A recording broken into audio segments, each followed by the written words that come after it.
entender em Deus o que Ele queria derramar sobre nós. E é engraçado que eu já tentei mudar essa palavra várias vezes e Deus persistia nisso. Eu creio que Ele tem algo para falar com você e esteja com o seu coração realmente aberto. O tema dessa nossa conferência é face a face. E uma das pessoas que eu mais admiro na palavra de Deus é Moisés. Principalmente porque ele é um dos poucos, ou talvez o único, que o próprio Deus falou que com ele falava face a face. E é interessante que ele fala isso em Números 12, quando ele vai repreender Miriam e seu irmão Arão, porque eles estavam se revoltando contra Moisés. E aí Deus fala para ele assim, olha, ouçam as minhas palavras, quando entre vocês há um profeta do Senhor, a ele eu me revelo em visões, em sonhos, eu falo com ele. Mas não é assim, porém, com meu servo Moisés, que é fiel em toda a minha casa. Com ele eu falo face a face, claramente, não por enigmas, e ele vê a forma do Senhor. Todas as vezes que eu leio esse texto, eu fico pensando, meu Deus, que relacionamento é esse? Onde o próprio Deus fala que com ele, com Moisés, ele tinha um relacionamento de intimidade, um relacionamento não só de ouvir falar, não era um relacionamento distante, mas era um relacionamento íntimo. E é interessante que ele fala assim, olha, com os meus profetas, ou seja, com todos aqueles que eram reconhecidamente homens de Deus, ele falava por visões, por diversas formas, ele falava, mas com Moisés é diferente. Ele pinçou Moisés no meio de todos aqueles que reconhecidamente eram homens de Deus. Falou, com Moisés eu falo face a face. Mas sabe, eu não quero falar sobre um relacionamento exclusivo de Deus com Moisés. Porque eu creio que esse relacionamento que Deus tinha com Moisés não era para ser um relacionamento exclusivo. Era para ser um relacionamento de todos nós com Deus. Deus, Ele criou o homem para ter um relacionamento com Ele. Deus não nos criou para que nós tivéssemos intermediários. Deus não nos criou para que nós fôssemos afastados dEle. Deus não nos criou para que precisássemos de outras pessoas para termos acesso a Deus. Deus nos criou para que nós o víssemos face a face. Nós somos criados para isso. Tanto que Adão e Eva o viam face a face. O relacionamento de Deus com Adão e Eva era face a face. Mas o pecado entrou no mundo e nós sabemos do fim da história, que é o que nós vivemos. Com o pecado entrando no mundo, o homem foi afastado de Deus. E com isso já não havia mais esse lugar de se encontrar com Deus face a face. Por causa do pecado, por causa de uma pisada de bola. Porque alguém decidiu ser igual a Deus. E é engraçado, a gente às vezes culpa Eva, ou se você é feminista, a gente culpa Adão. Mas no fim das contas, vamos ser bem sinceros, se não fosse ele, seria a gente, certo? Em algum momento, algum de nós pisaria na bola. Mas o que eu acho mais incrível é que o propósito de Deus não mudou. O desejo do coração de Deus é ainda encontrar o homem face a face. O desejo do coração de Deus é ainda ter esse relacionamento. Então eu quero pegar alguns princípios da história de Moisés, que nos faz compreender o que é ter esse relacionamento com Deus. Mas antes de entrar nesses princípios, eu quero contar um pouquinho da história de Moisés. Por que eu vou contar um pouquinho da história de Moisés? Porque Moisés era gente como a gente. E às vezes, quando nós vemos homens de Deus, nós achamos que eles eram diferentes. E por isso que eles tinham um relacionamento especial. Nós nos esquecemos que eles eram gente também. E tinham suas falhas e tinham seus erros. A Bíblia nos conta que Moisés, quando ele nasceu, a mãe dele olhou para ele e achou ele muito bonito. E por isso ela decidiu esconder Moisés. Eu fico pensando, imagina se ele nascesse uma criança feia. Ainda bem que foi a mãe que olhou para ele, porque mãe sempre acha bonito, né? E aí ela decidiu então esconder aquele menino, porque ela achou aquele menino maravilhoso. E ela esconde Moisés. E aí durante aquele período ela escondeu Moisés, só que chegou um momento que não tinha mais como esconder uma criança. Porque você imaginou você escondendo uma criança dentro de casa? Quem teve filho sabe como é, não é? Criança chora, não chora? Nos primeiros dias você está lembrado quando você não conseguia dormir? Quem aqui tem filho? Você lembra desses dias? Você acha que você conseguiria esconder teu filho? Eu acho que eu não conseguiria esconder nem por 2 dias. Mas aquela mulher, ela tentou por um bom período, mas ela chegou no momento que ela percebeu que não dava mais.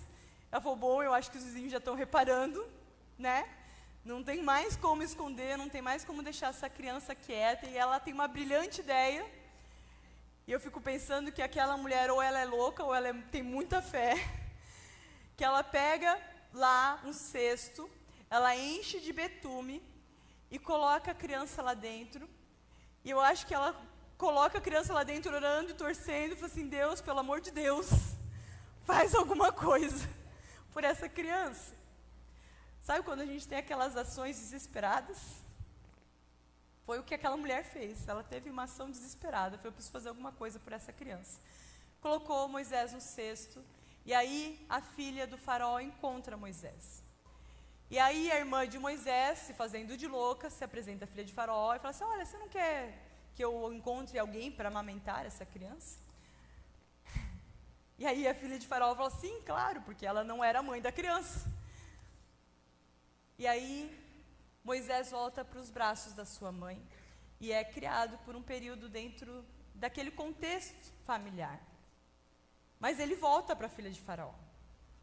E aí ele é criado dentro de um contexto de Egito, criado como um filho de faraó, até seus 40 anos.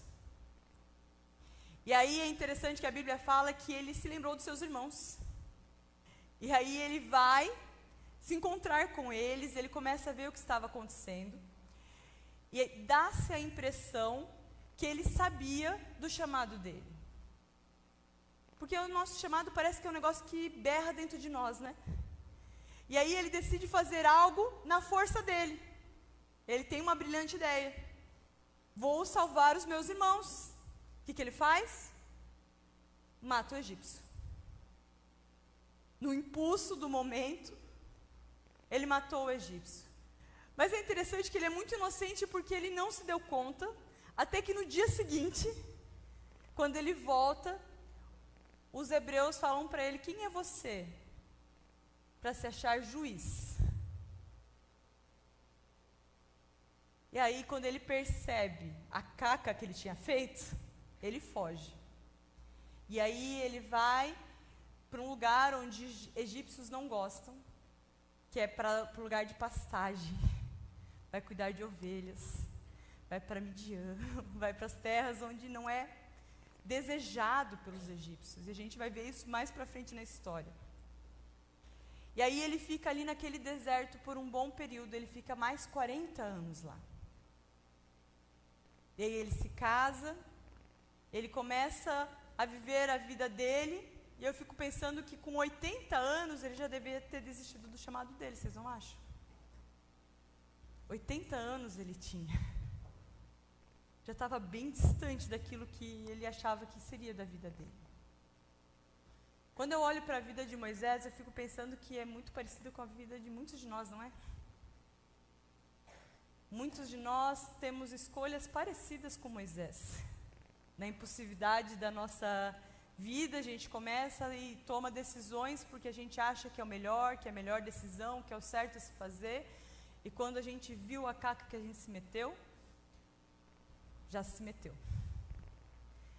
Enquanto eu refletia na história de Moisés, eu veio trazendo à memória algumas coisas da minha história. Quando eu nasci, eu fui considerado um neném muito bonito. Eu nasci com o olhão azul, com cabelo preto e branca, igual a Branca de Neve. Segundo a minha mãe, o povo do hospital foi tudo lá olhar a menininha que nasceu. E eu nasci em berço de ouro. E quando eu falo isso, não falo de dinheiro, não. Mas eu nasci em um lar cristão, com os valores muito bem estabelecidos. Com pais que me amavam, que cuidavam de mim, que zelavam pela minha vida. E eu fui criada nesse contexto. Mas em um momento da minha vida, eu tomei as minhas escolhas, assim como Moisés.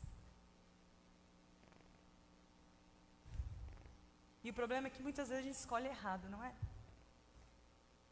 Com 18 anos eu me casei.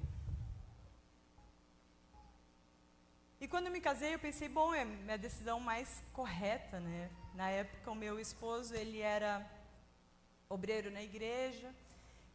E é interessante que eu me recordo do dia do meu casamento, eu entrando na igreja e pensando, meu Deus, o que eu estou fazendo da minha vida?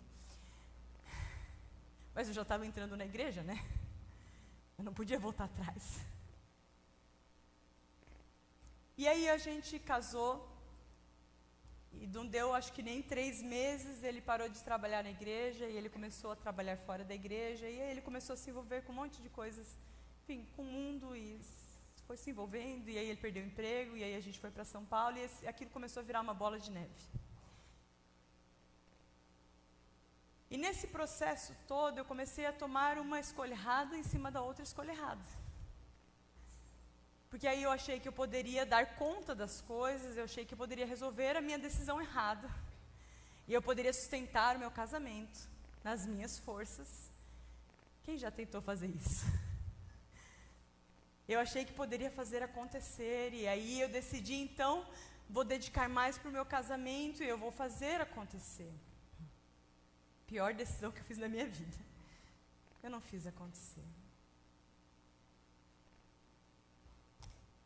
Moramos um tempo em São Paulo.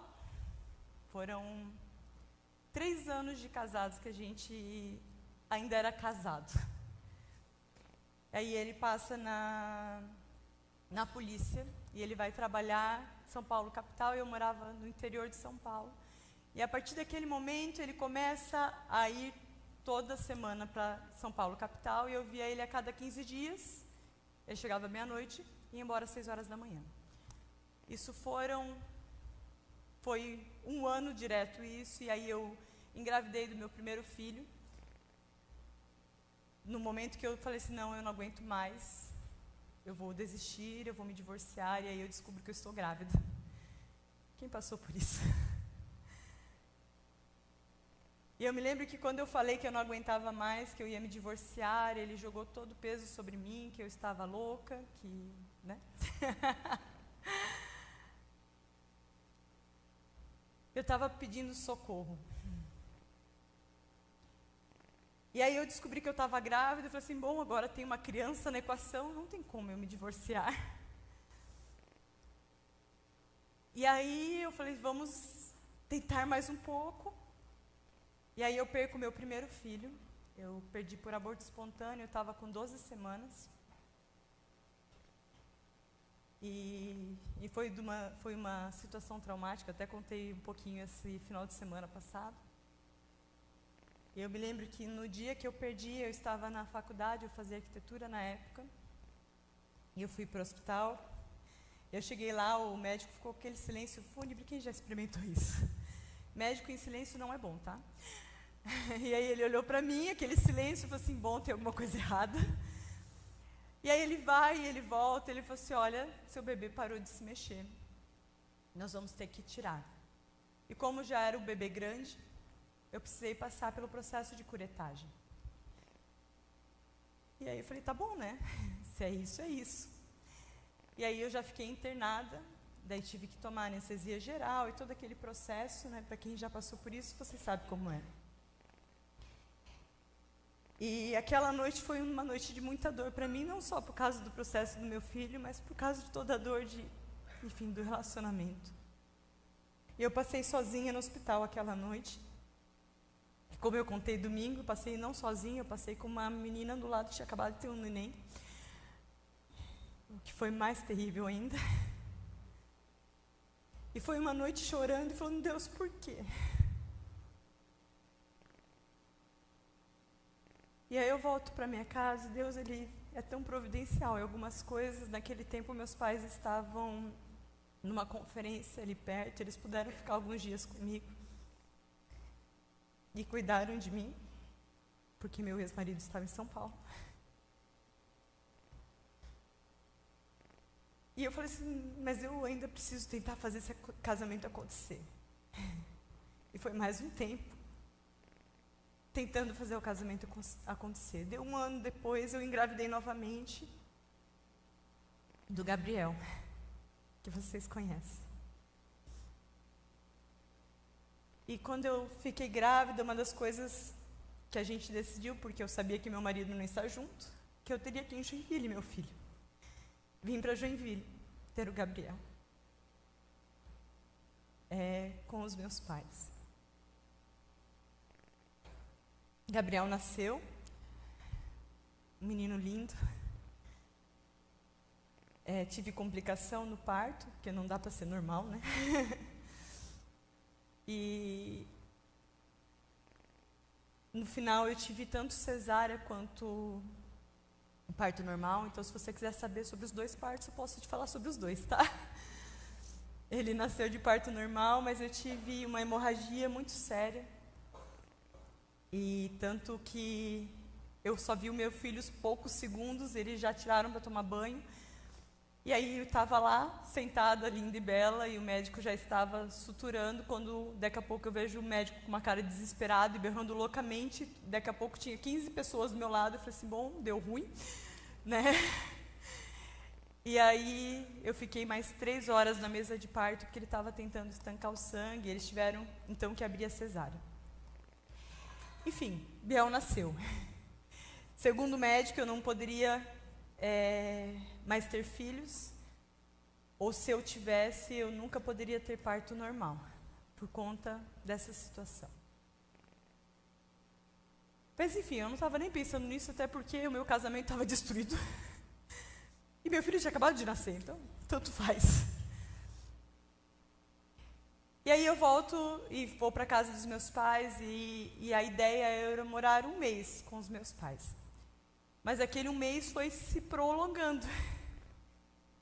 E aí eu viajava para São Paulo a cada 15 dias com o meu filhinho pequeno no colo e mais uma mala enorme para poder encontrar o meu marido. E a Nédia foi algumas vezes, e ela ficava indignada.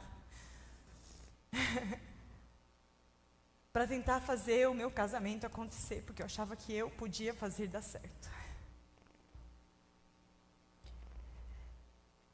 E aí eu fui algumas vezes, e aí chegou um dia que o meu pai chamou eu e o meu ex, ele falou assim, olha, não está dando certo isso aí, vocês precisam fazer alguma coisa.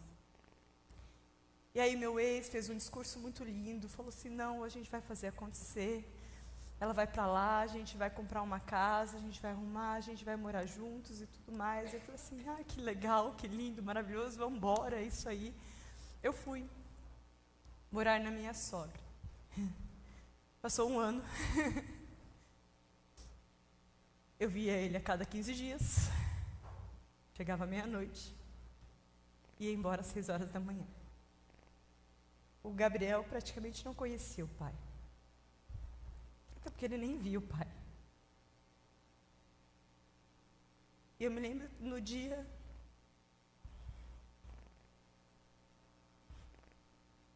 Eu dificilmente abro essa situação.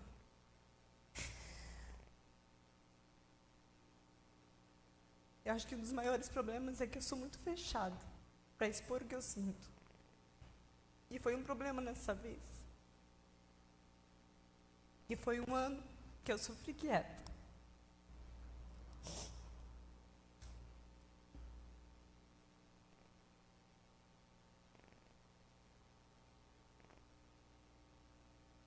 Meus pais não sabiam do que estava acontecendo.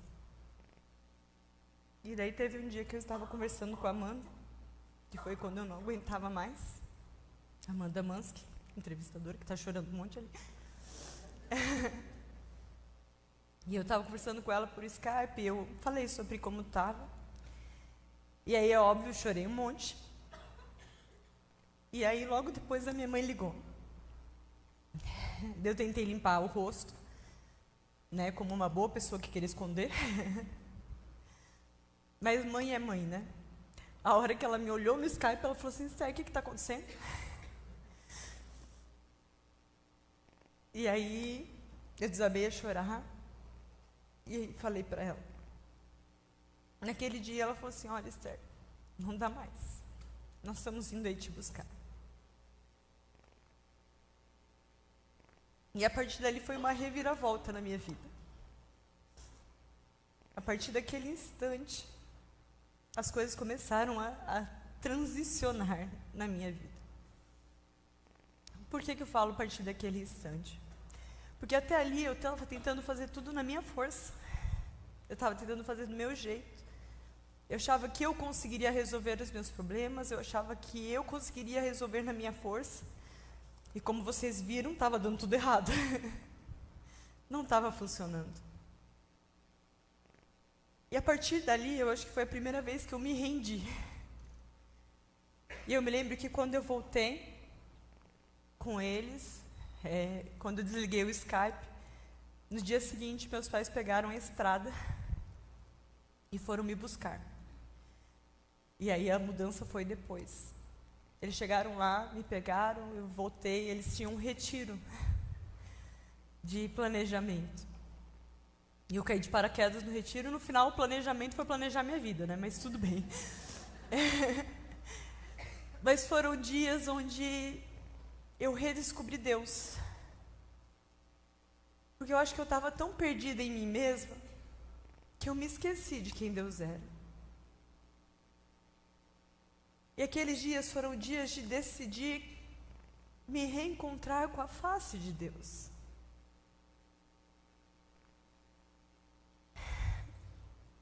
Eu nasci na igreja, eu cresci na igreja.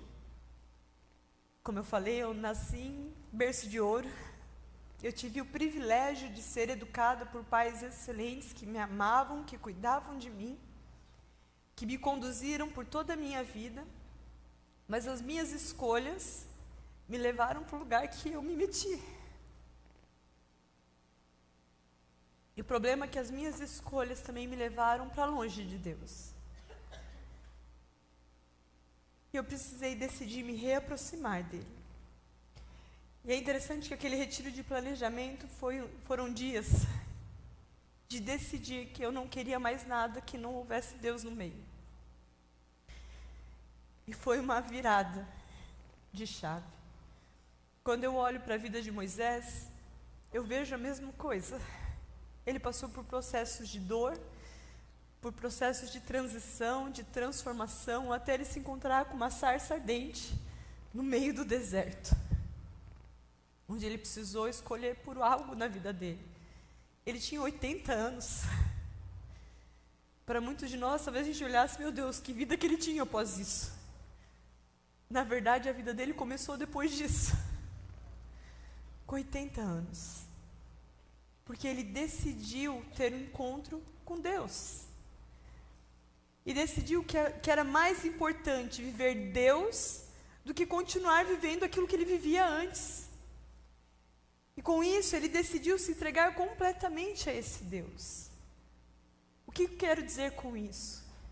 É que não tem a ver com a tua história. Não tem a ver com, eu acho que eu não vou ter uma vida em Deus, porque a minha história, meu Deus, eu já vivi tantas coisas ruins. Eu já vivi um monte de coisas ruins, e se você quiser eu tenho mais um monte. Eu acho que Deus me permitiu viver tantas coisas para poder te contar hoje que não tem a ver com a tua história. Deus, Ele pode fazer apesar da tua história. Não tem a ver com aquilo que você viveu. Não tem a ver com o tamanho das coisas que você viveu, tem a ver com o tamanho de Deus. E que Ele faz apesar daquilo que você viveu todo esse tempo. O que Deus construiu em mim, o que Deus fez na minha história, não foi porque eu fiz grandes coisas, mas foi porque eu decidi me submeter ao senhorio de Deus. E aí Ele faz. Minha irmã, eu não sei o que você viveu para chegar aqui. Com certeza tem um monte de gente que talvez tenha histórias até mais difíceis do que a minha, que passaram por coisas muito piores do que eu. Mas eu quero te dizer essa tarde que tanto faz a sua história. Deus pode fazer muito mais independente da sua história. E Ele pode restaurar todas as feridas e transformar elas em poder para curar outras pessoas. Tudo aquilo que eu vivi, tudo aquilo que eu passei, todos os processos da minha vida hoje geram poder para cura. Foram difíceis? Foram, mas me forjaram, me tornaram quem eu sou. E é isso que Deus faz em nós. Com certeza os processos que Moisés passou não foram fáceis, foram difíceis, mas fez ele se tornar esse cara que falava face a face com Deus. E aí eu quero, então agora eu realmente vou começar a pregar. Eu quero contar um pouquinho sobre o que Moisés encontrou.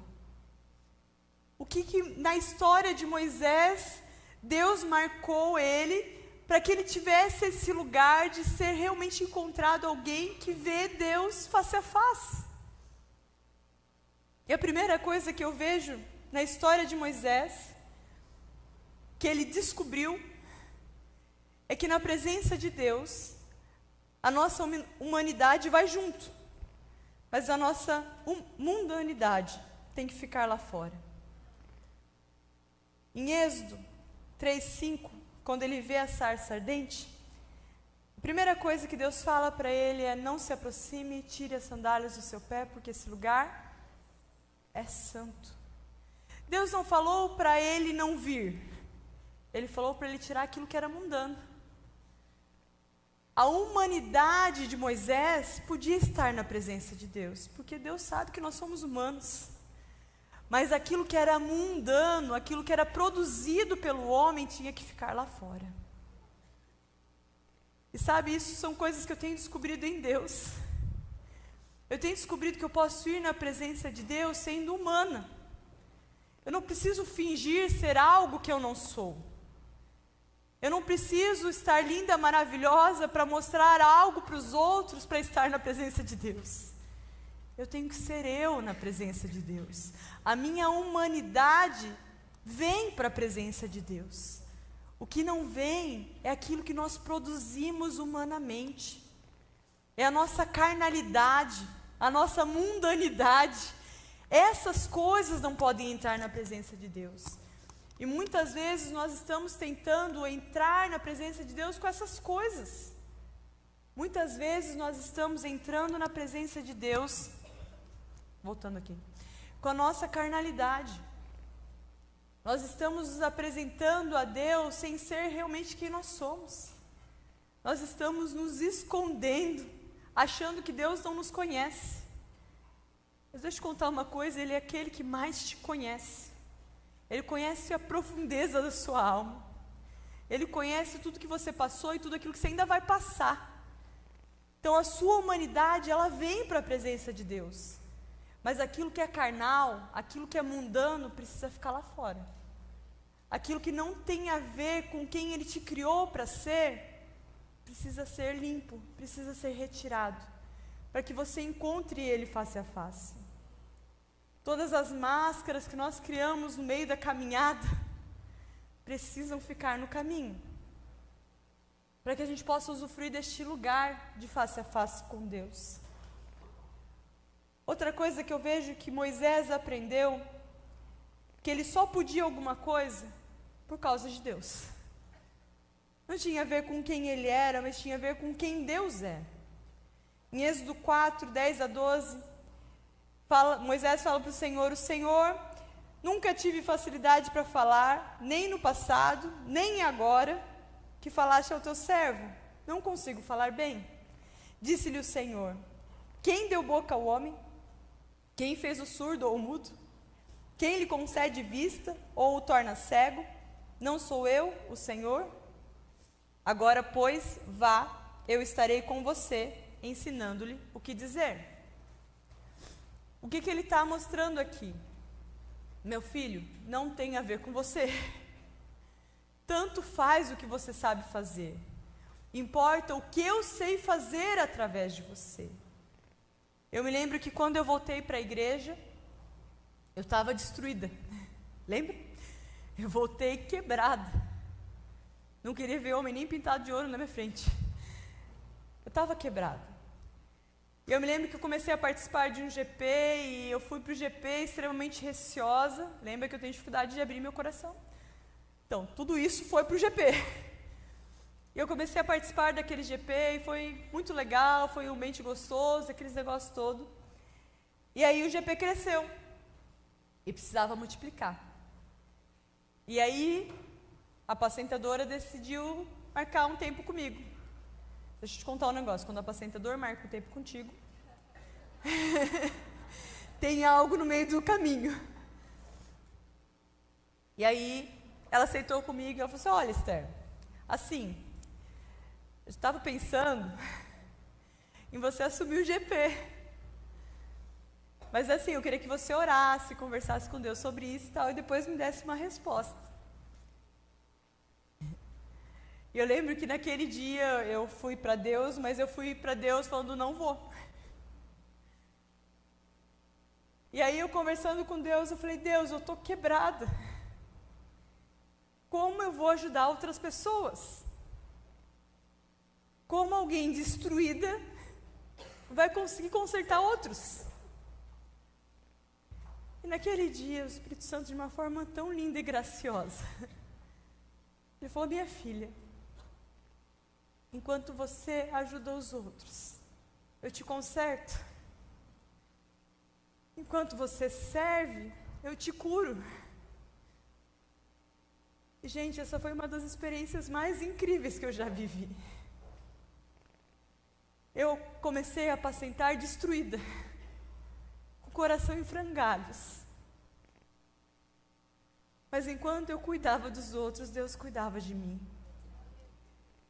Porque o nosso Deus, Ele é um Deus tão bom. E não tem a ver com a nossa capacidade. Eu não estava incrivelmente bem para cuidar de ovelhas. Eu não era a pessoa talvez mais capacitada para fazer isso. Eu nunca fui uma pessoa muito social, vocês sabem que eu já falei isso um monte de vezes para vocês. Eu gostava de arquitetura, gente. Mas quando Deus me chamou, e eu decidi dizer sim, Ele foi transformando. Porque não tem a ver comigo, tem a ver com aquilo que Ele quer fazer. E quando Ele quer fazer, Ele faz com qualquer um, até comigo. Se Ele usou até a jumenta, por que Ele não pode usar a jumenta aqui? Ele usa qualquer um. Ele pode fazer com qualquer pessoa. E se a gente não entender isso, a gente nunca vai usufruir deste lugar de face a face com Deus. E Moisés entendeu isso. Não tinha a ver com quem ele era, tinha a ver com quem Deus é. Ele não foi para o faraó se apresentando com quem ele é. Ele foi para o faraó falando, eu sou servo daquele que é. Do grande eu sou. Não tem a ver com você, tem a ver com quem Deus é. Então, se você está quebrada, você está no ponto para apacentar. Você está destruída, você está no ponto para cuidar de outras pessoas. Você está preparada para cuidar de outros. Para de dar desculpas para Deus. Deus, Ele pode fazer qualquer coisa através de qualquer pessoa. E nós precisamos parar de dar desculpas para Deus. Porque não tem a ver com quem eu sou, tem a ver com quem Ele é. E Ele faz através de qualquer pessoa. Ele faz através de mim, Ele faz através de você. Nós precisamos entender isso. Outra coisa que Moisés entendeu é que Deus podia fazer cair literalmente comida do céu e tirar água da pedra.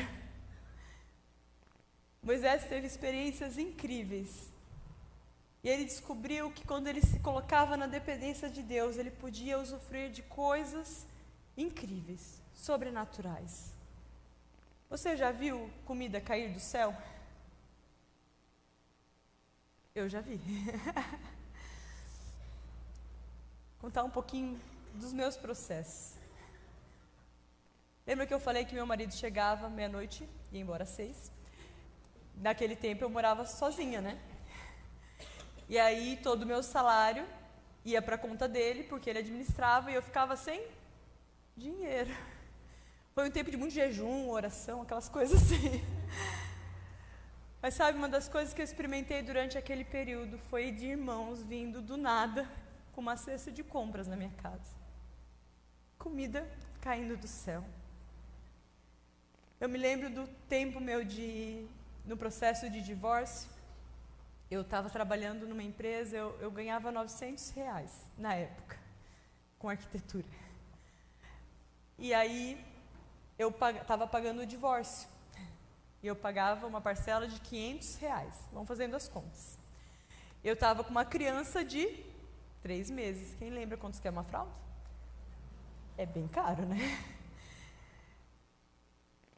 Sabe, Deus foi tão providencial nesses dias. Eu não sei como que foram esses dias, na verdade, eu não sei nem fazer as contas desses dias. Foram dias onde meus pais foram extremamente abençoadores sobre a minha vida. Eles me cuidaram de mim mesmo como uma filha. Uma das coisas incríveis naquele tempo é que eu descobri o que é ser filha. Que eu acho que um dos maiores problemas da nossa geração não é apenas a falta de paternidade, mas é a falta de filiação. Nós não sabemos ser filhos. E isso é um problema sério, e por muitos anos eu não soube ser filha, e por isso que em nenhum momento eu berrei para eles. Mas nesse processo de divórcio eu finalmente descobri o que era ser filha.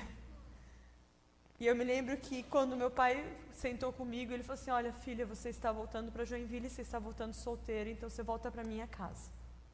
Eu vou cuidar de você. Eu experimentei pão cair do céu.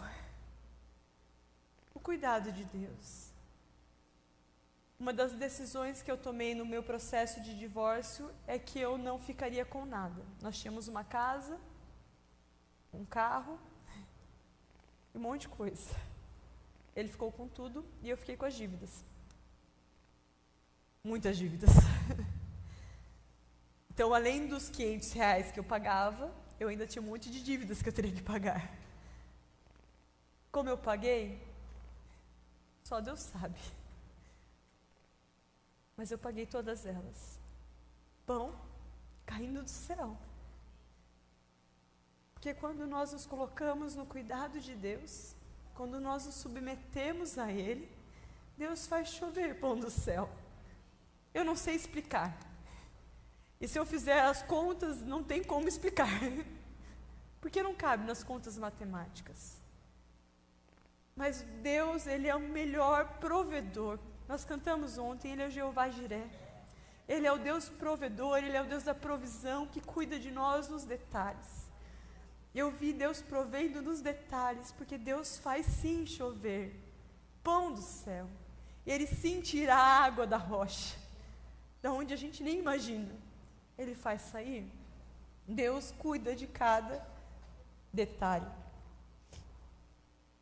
Outra coisa que Moisés aprendeu é amar o que Deus amava. Em Êxodo 32 conta sobre quando o povo hebreu faz o bezerro de ouro. E é interessante que Deus se ira contra o povo hebreu e Ele fala assim: olha, eu vou torrar todo esse povo, que eu não aguento mais, eu vou fazer de você meu povo, Moisés. E aí Moisés se coloca diante de Deus e fala: Deus, esse é o teu povo, que você tirou do Egito. O que vão falar se você fizer isso com ele? Deixa eu ir lá resolver a bagunça. Moisés aprendeu a amar o que Deus amava. Moisés poderia ter se juntado a Deus e falar assim: é verdade, Deus, torra tudo. Porque era um povo murmurador, era um povo chato pra caramba. Mas Moisés aprendeu a amar o que Deus amava. E o coração de Moisés ali era o coração de Deus. Ele se colocou no lugar de Deus naquela situação. Provavelmente Deus estava colocando o coração dele à prova também. Estar com Deus face a face significa descobrir, amar o que Deus ama. Significa ganhar a mente de Cristo. não pensar mais como nós pensamos tão carnalmente, mas pensar como Ele pensa.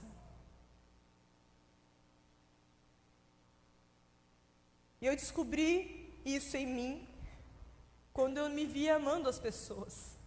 Eu falei que eu não era sociável, né? Teve um dia que eu me via amando uma ovelha de uma forma realmente real. E quando eu percebi isso, naquele dia eu percebi que Deus havia mudado meu coração. Eu falei, uau! Amar o que Deus ama. Hoje eu estar aqui pastoreando ovelhas, sem dúvida nenhuma, é um milagre de Deus na minha vida. Porque eu sei que é só Ele que pode mudar meu coração. Eu sou tão grata por tudo que Ele tem feito no meu coração. E Ele tem me ensinado a amar aquilo que Ele ama. Se você quer ter um encontro face a face com Deus, você precisa se permitir amar o que Deus ama. É se apaixonar por aquilo que Ele é apaixonado. Amar a igreja de Cristo, que é o coração de Deus. Não tem como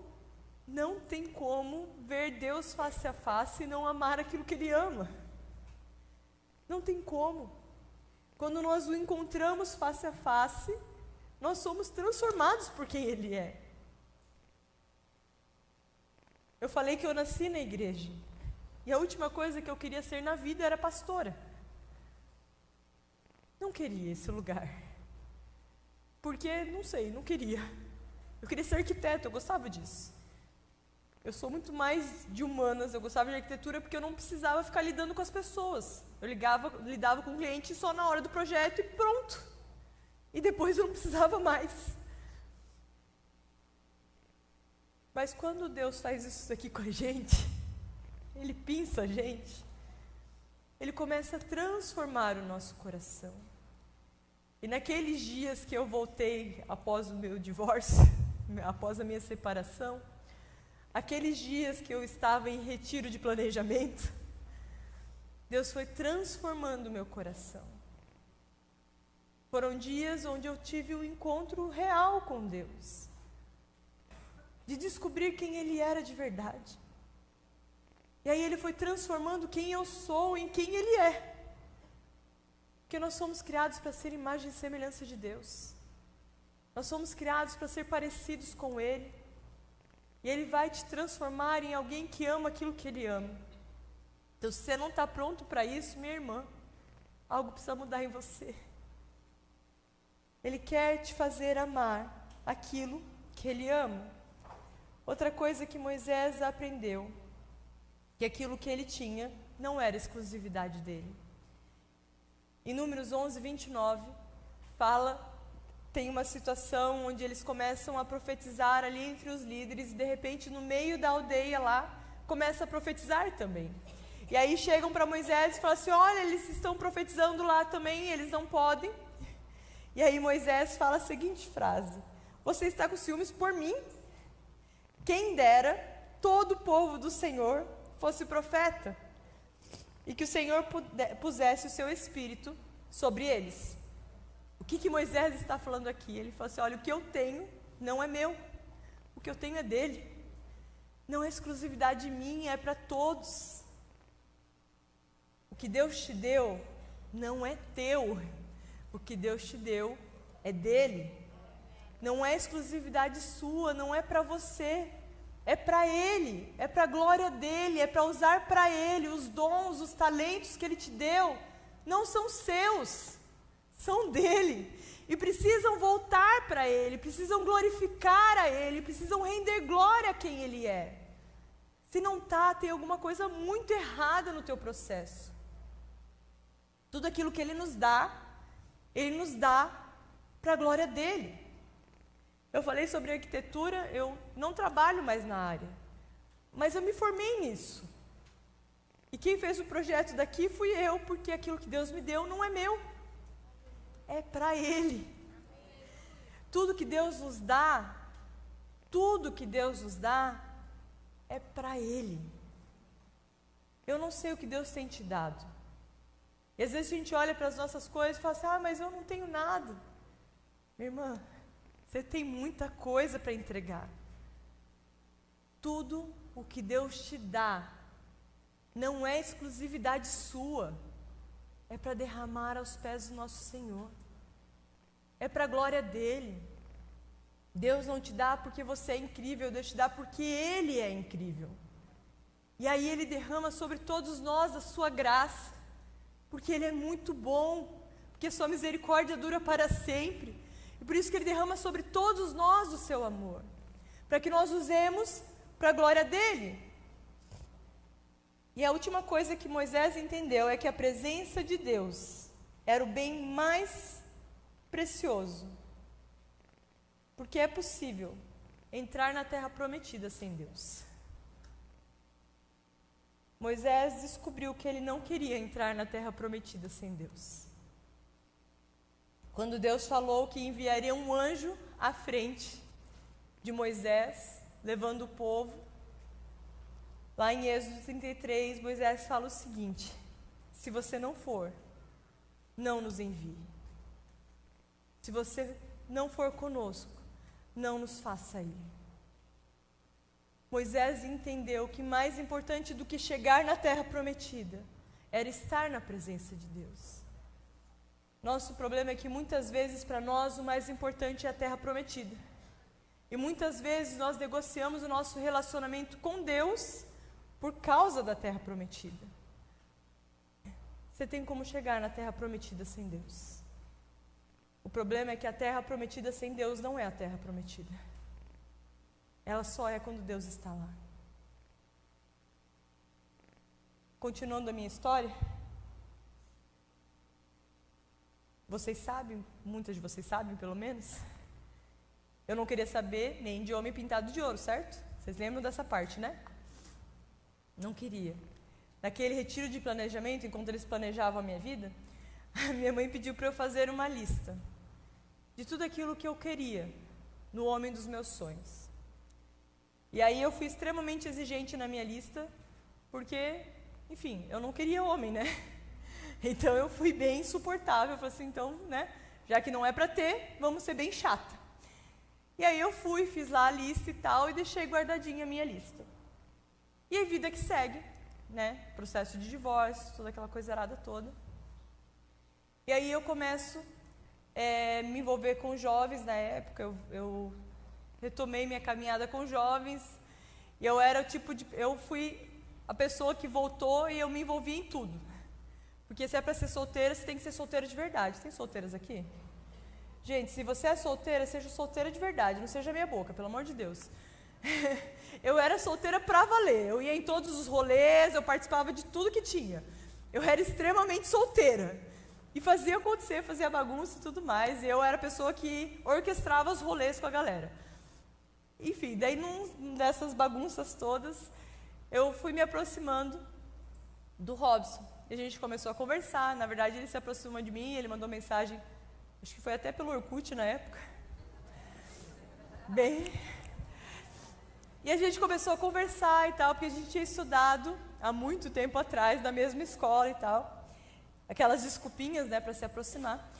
E aí a gente começou a trocar ideia e tudo. Mas eu não queria homem. E eu comecei a empurrar ele para cima da minha amiga, né? Não queria ninguém na minha vida. Mas a gente começou a ficar muito amigos.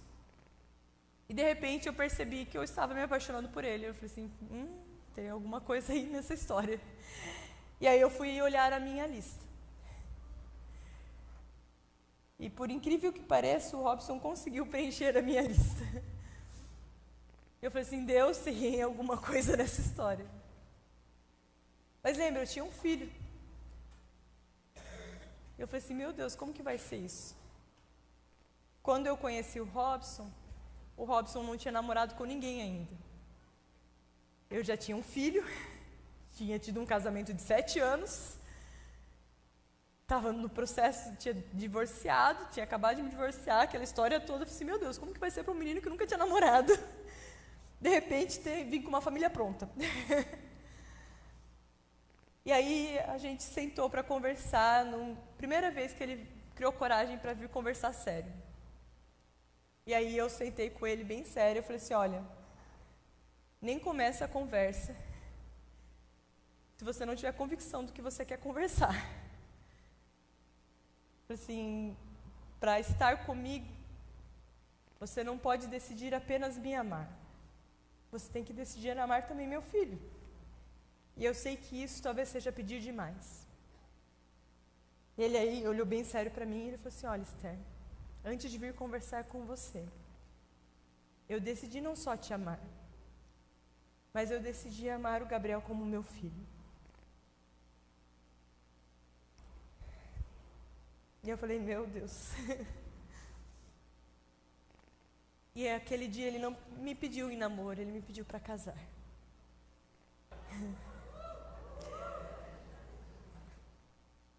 Deus refaz todas as coisas. Lembra que eu falei sobre o meu parto? Que eu não poderia ter filhos? Quando a gente decidiu ter filhos, eu ainda, para ajudar, estava com ovário policístico. E aí eu fui fazer um tratamento. A médica falou assim, olha, Esther, o seu caso é muito sério. Provavelmente com o tratamento vai levar em torno de 3 anos para talvez você engravidar. Eu falei, tá bom, então vamos começar o tratamento e vamos ver, né? 1 mês depois eu estava grávida da Maia, minha princesa. Maia nasceu de parto super normal. Porque Deus, ele faz sair água da pedra. Eu não sei explicar. Não tem a ver com cálculos humanos. Não tem a ver com os nossos planejamentos. Tem a ver com estar à disposição de Deus. Uma das coisas que eu conversei com o Robson também no nosso início de namoro. E no nosso início de casamento. E foi uma das coisas que eu falei nos nossos votos. Eu falei assim, olha, uma coisa que você precisa saber antes de namorar comigo é que você nunca vai ser o primeiro na minha vida. Deus sempre vai ser mais importante para mim. E se em algum momento você tentar tomar o lugar de Deus, quem sai fora é você.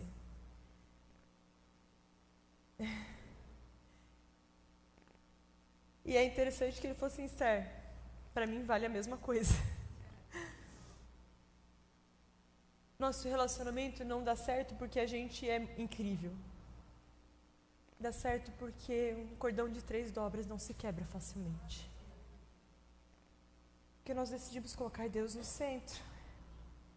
Nós decidimos ter um relacionamento com Deus antes de ter um relacionamento um com o outro.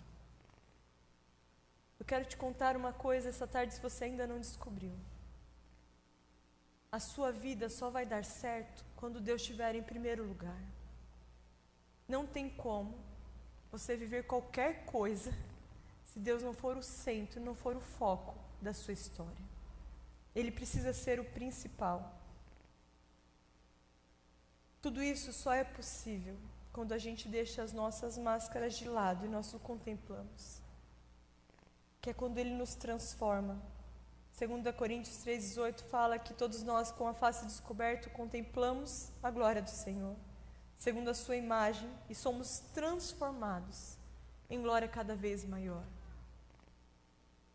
Toda vez que nós vamos na presença de Deus, para contemplá-lo face a face, a única forma é você ir sem máscaras. É você ir sem nada que impeça de ver a Deus. Eu creio que um dos maiores problemas é que muitas vezes nós estamos tão imergidos nos nossos papéis que nós nos esquecemos de quem somos. Nós vamos a Deus como mãe, como patroa, como funcionária, como arquiteta, como advogada, mas nós não vamos como filhas. E aí nós não nos permitimos contemplá-lo. E por não permitirmos contemplá-lo, nós não deixamos ele nos transformar. Tem uma história que eu quero ler, que vai ilustrar um pouquinho isso. Está quase acabando meu tempo. Um homem desesperado por encontrar um emprego, Candidata-se a uma vaga no zoológico. Bem, trata-se de uma tarefa pouco comum, mas tenho algo para você fazer, disse o diretor do zoológico. Nosso gorila morreu e há algum tempo e não temos dinheiro para adquirir outro. Se você estiver disposto a usar um traje de gorila e fingir que é um animal dessa espécie, o emprego será seu. Não parecia uma tarefa autêntica, mas na opinião do homem, emprego é emprego. E ele aceitou. Depois de alguns dias de constrangimento, começou a personificar um animal, usando uma fantasia de gorila, e em breve tornou-se uma das atrações principais do zoológico. Certa manhã, enquanto saltava do trapézio, perdeu o equilíbrio e foi cair bem no meio da jaula contígua à sua, ocupada por um enorme leão africano. O homem sentiu no rosto o bafo quente do leão, sabia que iria morrer, sem saber o que fazer, começou a gritar por socorro. De repente, o leão cochichou-lhe ao ouvido: "Cale a boca, seu idiota, senão nós dois vamos perder o emprego." A ironia das máscaras é que nós as usamos para que as outras pessoas nos tenham em autoconceito. Mas essas mesmas pessoas só se sentem atraídas por nós quando as tiramos. Sabe, muitas vezes nós estamos tão imergidos no nosso papel. Um batismo. Vamos ver lá um pouquinho?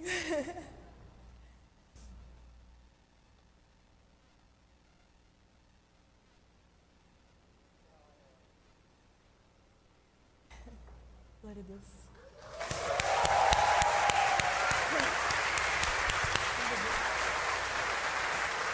Glória a Deus. Muitas vezes nós estamos tão imergidas nos nossos papéis que nós não enxergamos o resto. Muitas vezes nós personificamos aquilo que nós fazemos e nos esquecemos de quem somos. E aí nós queremos ir a Deus com aquilo que nós fazemos, quando Deus quer aquilo que nós somos. Nós precisamos começar a ir com a face descoberta. Lisa Bevere, no livro Invencível, ela falou uma frase que me marcou bastante. Ela fala: descobrimos quem somos na revelação de a quem pertencemos.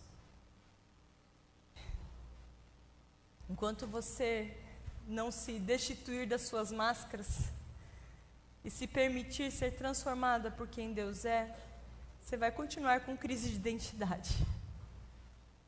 Porque conforme nós nos aproximamos dele, sem as nossas máscaras, ele começa a nos transformar.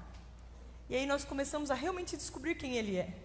E aí nós começamos a realmente descobrir quem nós somos. Sabe por que eu gosto tanto de Moisés?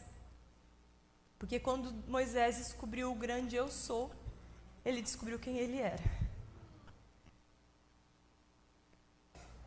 A minha tatuagem da sarça ardente eu fiz por causa disso. Porque quando eu descobri quem é o grande eu sou, eu comecei a descobrir quem eu sou. Porque quando eu vejo quem ele é, ele revela quem eu sou. Deus precisa restaurar identidades nessa tarde aqui. Existem mulheres essa tarde que estão tão perdidas em quem elas fazem e aquilo que elas estão fazendo ou sendo em determinados lugares, que elas se esqueceram de quem elas são. E Deus quer restaurar identidades essa tarde aqui.